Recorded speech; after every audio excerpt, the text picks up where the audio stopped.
बच्चों 2 फरवरी को आप भी क्लास 12th बायोलॉजी का एग्जाम देने जा रहे हो और बायोलॉजी में अभी तक आप कुछ नहीं पढ़े हो तो इस क्लास को आप लोग जरूर देख के जाइएगा, क्योंकि इस क्लास में हम क्लास 12th बायोलॉजी का 70 ऐसा ऑब्जेक्टिव करवाएंगे जो 2 फरवरी के आपके पेपर में हूबहू प्रश्न यहां से देखने को मिलेगा।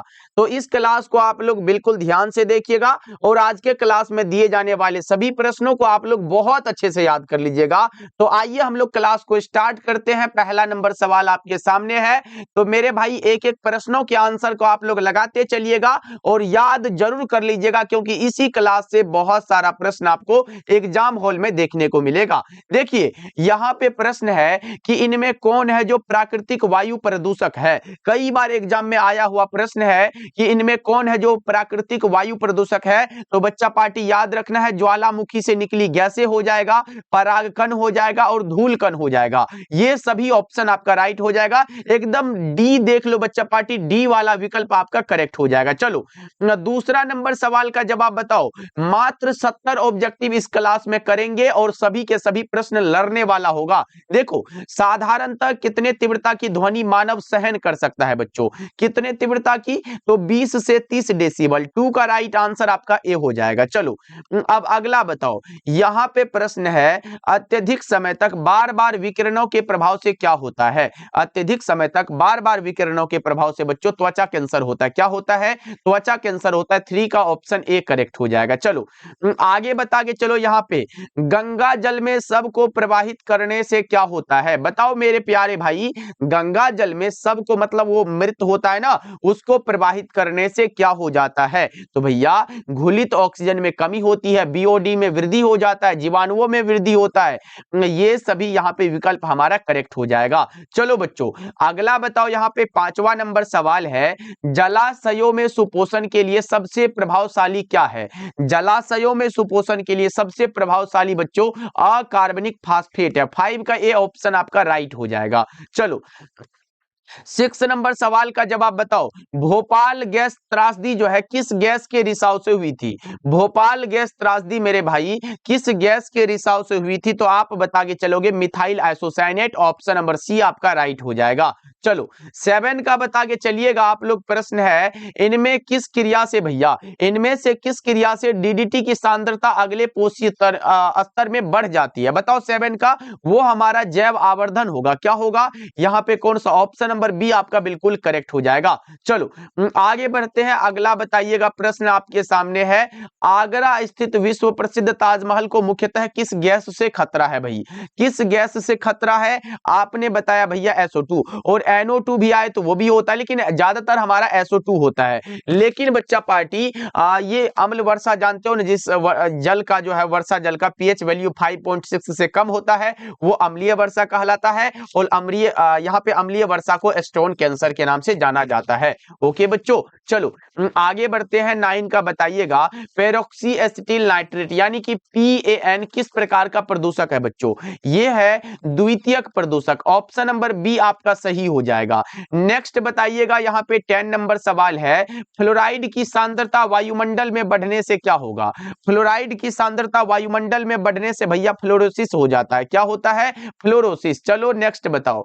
यहाँ पे प्रश्न है, मीना माटा रोग उत्पन्न होता है किन से भाई। मीना माटा रोग जो उत्पन्न होता है वो किन से होता है, तो ये होता है पारे से प्रदूषित मछलियों के सेवन से। ऑप्शन नंबर सी आपका करेक्ट हो जाएगा।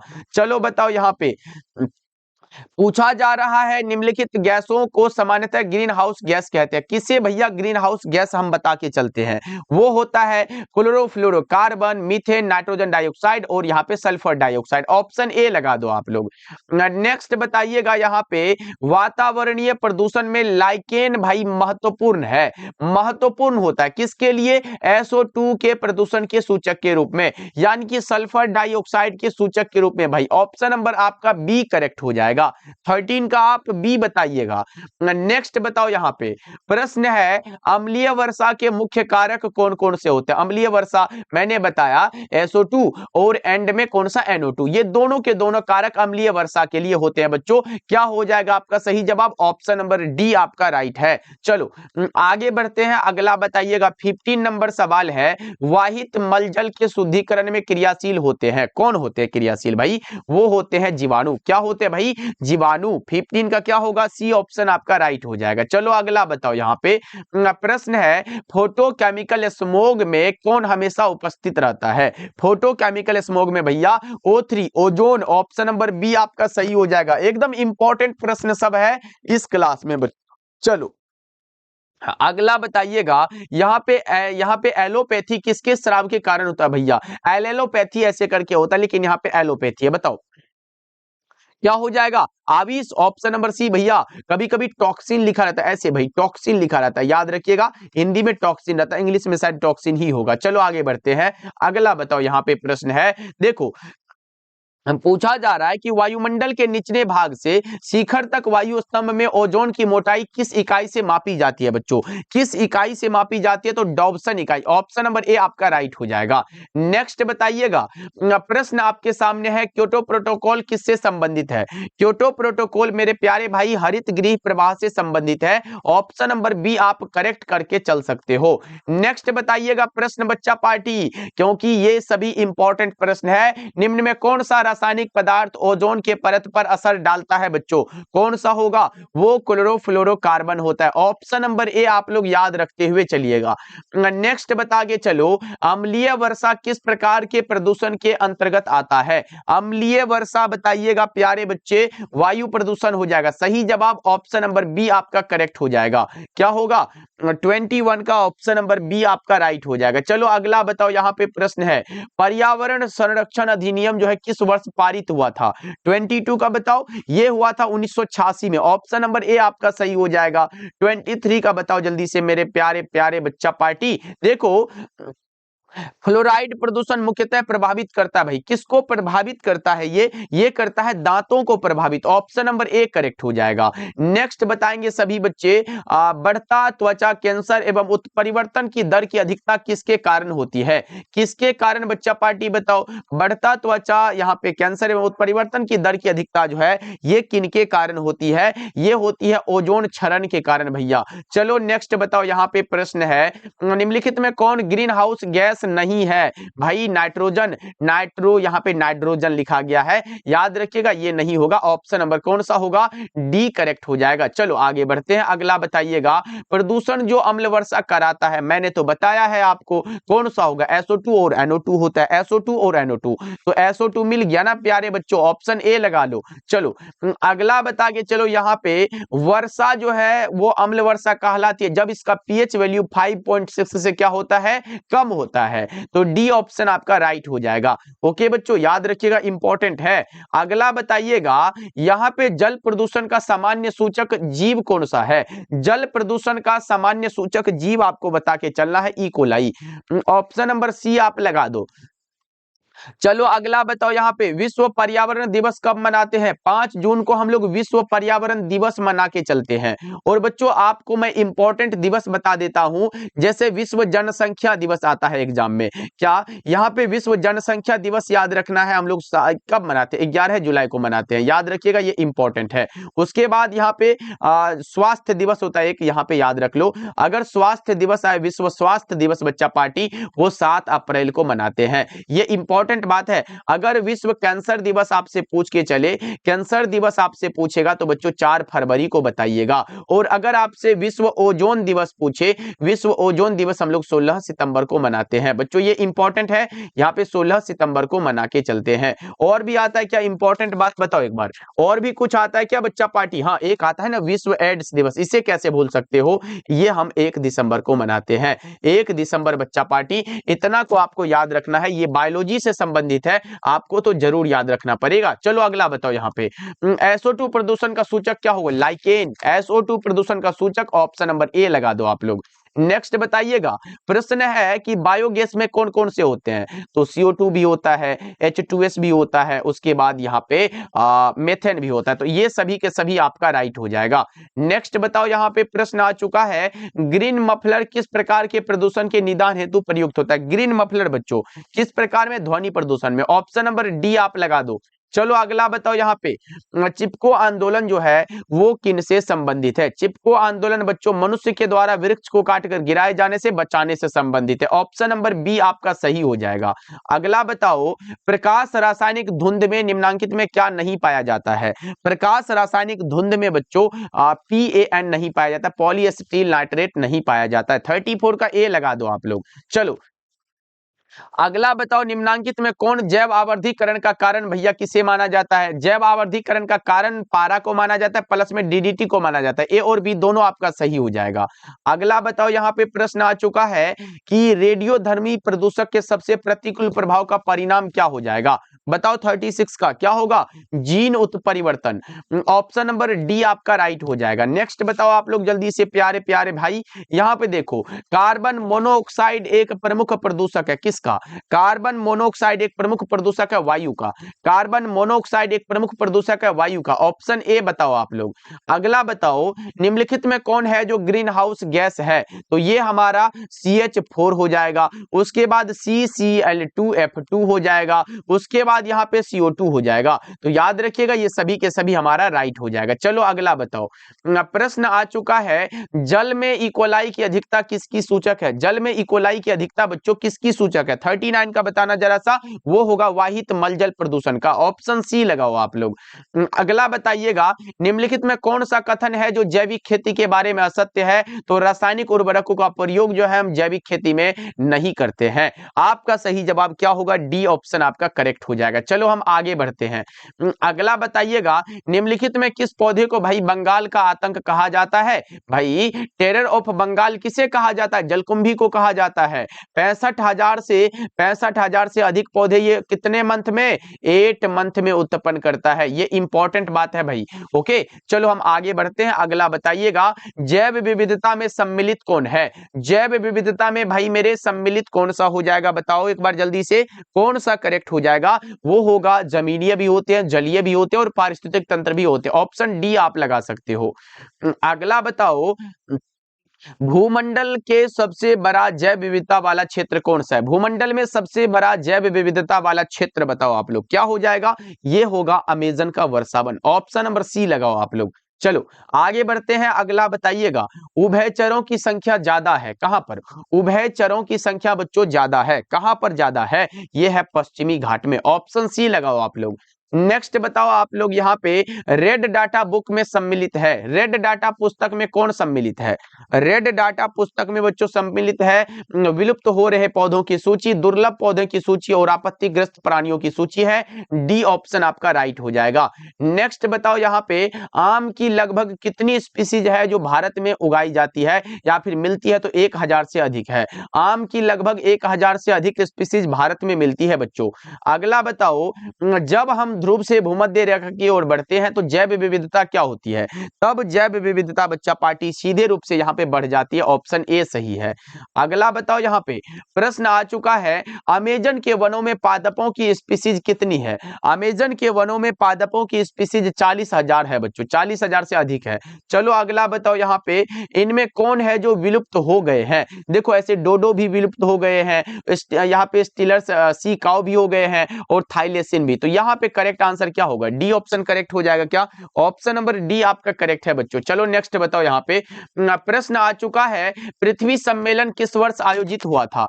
पृथ्वी सम्मेलन मेरे प्यारे भाई किस वर्ष आयोजित हुआ था। 59 का बता दो क्या हो जाएगा। ऐसे 59 नहीं भाई 50 है, बताओ क्या होगा 1992 में, 1992 में। चलो अगला बताओ, यहाँ पे प्रश्न आ चुका है, जब संकटोत्पन्न पादपों तथा जंतुओं को उनके प्राकृतिक आवास से अलग एक विशेष स्थान पर पर उनकी देखभाल की जाती है उसे हम लोग क्या कहते हैं, उसे बाह्य स्थानीय संरक्षण कहते हैं, एक्सिटू कंजर्वेशन कहते हैं। देखो स्व स्थानीय संरक्षण के उदाहरण कौन से हैं? स्व स्थानीय मतलब इन सीटू कंजर्वेशन के बारे में पूछा गया है, कौन करेक्ट हो जाएगा? एक एक एग्जांपल आपके एग्जाम के लिए इंपॉर्टेंट है, आप बताइएगा। जंतु उद्यान होगा, वनस्पतिक उद्यान होगा, जीव सफारी पार्क होगा, ये सभी करेक्ट है। चलो आगे बढ़ते हैं। हुल्लोक गिब्बन पाया जाता है काजीरंगा पक्षी अभ्यारण्य में, और ये पड़ता है भैया असम में। ये कहां पर है? ये असम में पड़ता है। डी ऑप्शन आपका करेक्ट हो जाएगा। चलो आगे बढ़ते हैं, अगला बताओ। प्रश्न है डोडो क्या है? डोडो तो मैंने ऊपर बताया अभी। डोडो क्या है? विलुप्त प्रजाति है। डोडो क्या है प्यारे बच्चों? विलुप्त प्रजाति है। ऑप्शन नंबर ए आपका करेक्ट हो जाएगा। देखो काजीरंगा राष्ट्रीय उद्यान किसके लिए विख्यात है? काजीरंगा राष्ट्रीय उद्यान भैया गेंडा के लिए। ऑप्शन नंबर डी आपका करेक्ट होगा। और मैंने बताया ये असम में है, ये बात आपको याद होने चाहिए, एग्जाम में आ जाएगा काजीरंगा राष्ट्रीय उद्यान कहां है, तो असम में। बाह्य स्थानीय संरक्षण का एक उदाहरण कौन सा होगा? ऊपर में मैंने स्व स्थानीय बताया था और यहाँ पे बाह्य स्थानीय पूछा गया। 56 का बताओ क्या हो जाएगा, तो बीज बैंक करेक्ट हो जाएगा। चलो आगे बढ़ते हैं, अगला बताओ। प्रश्न है इनमें कौन भारतवर्ष में जैव विविधता का हॉटस्पॉट है? भारतवर्ष में जैव विविधता का हॉटस्पॉट आपको बताने हैं, क्या करेक्ट आंसर है? इनके हो जाएंगे पश्चिमी घाट। ऑप्शन सी राइट है। अगला बताओ, यहां पे प्रश्न है भारत की वैश्विक जातीय विविधता का यहां पे प्रतिशत कितना होगा? भारत में वैश्विक जातीय विविधता बच्चों लगभग परसेंट में 8.1%। ऑप्शन नंबर ए करेक्ट हो जाएगा। चलो आगे बढ़ते हैं, अगला बताओ। यहां पे है निम्नांकित में कौन सा है जो जैव विविधता के स्व स्थानीय संरक्षण का तरीका नहीं है? नहीं है, नहीं है मतलब वानस्पतिक उद्यान नहीं है। ऑप्शन नंबर ए करेक्ट हो जाएगा। चलो आगे बढ़ते हैं, अगला बताओ। निम्नांकित में कौन है जो संकटग्रस्त स्पीसीज है? संकटग्रस्त स्पीसीज मेरे प्यारे भाई नेपेंथिस है। ऑप्शन सी लगा दो आप लोग। क्या लगा रहे हो? 60 का राइट आंसर। ऑप्शन सी बिल्कुल करेक्ट है बच्चों। आगे बढ़ते हैं, अगला बताओ। यहाँ पे सरदार सरोवर बांध जो है किस नदी पर निर्मित है? सरदार सरोवर बांध ये किस नदी पर है? ये नर्मदा नदी पर है। ऑप्शन ए करेक्ट हो जाएगा। नेक्स्ट बताओ आप लोग, यहां पे आ चुका है दुधवा राष्ट्रीय उद्यान कहां पर होगा? उत्तर प्रदेश में है, यूपी में है। दुधवा राष्ट्रीय उद्यान यूपी में पड़ता है बच्चों। ऑप्शन बी करेक्ट हो जाएगा। चलो बताओ, यहां पे काजीरंगा यहां पे राष्ट्रीय उद्यान, ये तो मैंने बताया आपको ऊपर में, अगर याद है तो फिर बताओ। काजीरंगा राष्ट्रीय उद्यान ये आप लोग क्या करोगे? कमेंट में बताओगे। ये आप लोग कमेंट करोगे कि भैया आपके HW का आंसर हमारा ये रहा, तो ये आप लोग कमेंट करके बताना। चलो आगे बढ़ते हैं, अगला बताइएगा। निम्नलिखित में कौन सही है? ये वेरी इंपॉर्टेंट कह सकते हो भैया, VVI, क्योंकि गिर राष्ट्रीय उद्यान गुजरात में पड़ता है, ये आपको याद रखना है। कार्बेट राष्ट्रीय उद्यान उत्तराखंड में पड़ता है, ये आपको याद रखना है। रणथंभौर राष्ट्रीय उद्यान, र से रणथंभौर और र से राजस्थान आपको याद रखना है। और यहाँ पे इनमें से सभी आपका राइट हो जाएगा। ओके बच्चों, और गिर वाला आ ही गया है, ये सभी इंपॉर्टेंट है, आपको याद रख के चलना है। चलो आगे बढ़ते हैं, अगला बताओ। यहाँ पे है निम्नलिखित में कौन सही है? ये भी इंपॉर्टेंट है भाई। यहाँ पे सही नहीं, यहाँ पे कहीं गलत तो नहीं बताए? एक मिनट देख लेते हैं बच्चा पार्टी, एक मिनट हम चेक कर ले। क्या यहाँ पे सही नहीं इसमें था? क्या इसमें सही है पूछा गया था, और इसमें पूछा है सही नहीं है। अब देखो यहाँ पे क्या है कि भैया मानस अभ्यारण्य जो है ये असम में है, ये हम बिल्कुल करेक्ट कहेंगे। मानस अभ्यारण्य असम में है। उसके बाद देखो सुंदरवन राष्ट्रीय उद्यान पश्चिम बंगाल में है, ये भी हम बिल्कुल करेक्ट कहेंगे। और कान्हा राष्ट्रीय उद्यान मध्य प्रदेश में है, ये भी हम करेक्ट कहेंगे। बच्चों एकदम रट लो। और दुधवा राष्ट्रीय उद्यान मैंने बताया था कि ये यूपी में पड़ता है, मैंने इसका क्वेश्चन बनाया था ऊपर में, आपने पढ़ा होगा। तो ये असम कहां से होगा? मतलब गलत कथन, मतलब सही नहीं है, तो वो आपका विकल्प नंबर डी होगा। आपका आंसर भी डी ऑप्शन करेक्ट हो जाएगा। एकदम समझ में आ गया ना बच्चों? ये राष्ट्रीय उद्यान आपको याद रखने हैं, 2 ऑब्जेक्टिव यहां से बन जाते हैं। चलो कान्हा राष्ट्रीय उद्यान किसके लिए प्रसिद्ध है बच्चों? कान्हा राष्ट्रीय उद्यान जो है ये किनके लिए प्रसिद्ध है? तो बाघों के लिए भाई, बाघों के लिए। ऑप्शन सी लगाओ आप लोग। नेक्स्ट बताइएगा, प्रश्न है गिर अभ्यारण्य किसके लिए प्रसिद्ध है? गिर अभ्यारण्य प्यारे बच्चों, गिर अभ्यारण्य किनके लिए प्रसिद्ध है? शेर के लिए। ऑप्शन नंबर सी आपका करेक्ट हो जाएगा। अगला बताओ, राष्ट्रीय उद्यान में सुरक्षा प्रदान की जाती है फ्लोरा और फाउना की। फ्लोरा प्लस में फाउना बच्चों दोनों की। ऑप्शन नंबर क्या होगा? ए और बी दोनों। ऑप्शन डी लगा दो आप लोग, करेक्ट हो जाएगा। नेक्स्ट बताओ यहाँ पे निम्नलिखित में किस राष्ट्रीय उद्यान में बाघ नहीं पाया जाता है? कौन सा राष्ट्रीय उद्यान है जिसमें बाघ नहीं पाया जाता है? गिर में, क्योंकि गिर में भैया शेर पाए जाते हैं। ऑप्शन नंबर सी आप यहाँ पे ये पाए जाते हैं, तो बाघ इसमें नहीं पाए जाते। ओके चलो आगे बढ़ते हैं, अगला बताइएगा। प्रश्न आ चुका है भारत का राष्ट्रीय पक्षी कौन है? तो आप बताओगे भैया मोर है, लेकिन ऑप्शन में मोर देखने को ही नहीं मिला, तो इसको हम भैया वैज्ञानिक नाम देते हैं पैवोक्रिस्टेटस। ऑप्शन नंबर ए आपका करेक्ट होगा, मोर ही होता है, लेकिन मोर का वैज्ञानिक नाम पैवोक्रिस्टेटस होता है। समझ गए मेरे प्यारे बच्चों? अब आप लोगों से कमेंट में हम HW पूछ लेते हैं, क्योंकि आपने पढ़ा है, पूरे साल तैयारी किया है ना बच्चा पार्टी, तो आप हमें इसी में से पूछ लेते, कोई मिला जुला के। तो आप हमें बता के क्या चलोगे? आप हमें ये बता के चलिएगा बच्चा पार्टी कि विश्व एड्स दिवस हम लोग कब मनाते हैं? ये आप लोग का पहला नंबर सवाल है। विश्व एड्स दिवस बच्चों ये कमेंट करना है आपको, विश्व एड्स दिवस हम लोग कब मनाते हैं? ये आपका पहला नंबर सवाल है। दो ही प्रश्न पूछेंगे, जो इंपॉर्टेंट होगा वही पूछेंगे बच्चा पार्टी। ओके तो आप हमें बता के चलिए, कोई ऐसा पूछ लेते हैं। अच्छा ये बताना, चिपको आंदोलन के बारे में आप क्या जानते हो भैया? यहाँ पे चिपको आंदोलन के बारे में एक लाइन लिख देना, ये लिख देना भैया, आंदोलन के बारे में एग्जाम में आया हुआ है, बायोलॉजी से संबंधित है, इसलिए मैंने ये पूछा है बच्चा पार्टी। और तीसरा भी हम आपसे पूछ लेते हैं, जो आप चाहते हो तो बताओ। युग्मनज जो होता है, युग्मनज ये इंपॉर्टेंट है, युग्मनज कैसा होता है? युग्मनज हैप्लॉइड है या फिर डिप्लॉइड है? एन होता है, 2n होता है या फिर 3n होता है? ये क्या होता है, ये कमेंट करके आप बताइएगा। ओके बच्चों, मिलते हैं फिर अगले क्लास में। आप लोग अपना प्यार ऐसे ही बनाए रखिएगा, क्लास को लाइक कर लीजिएगा, और अगर आप विद्या आनंद से पहली बार जुड़ रहे हो, सब्सक्राइब जरूर करिएगा बच्चों। मिलते हैं फिर।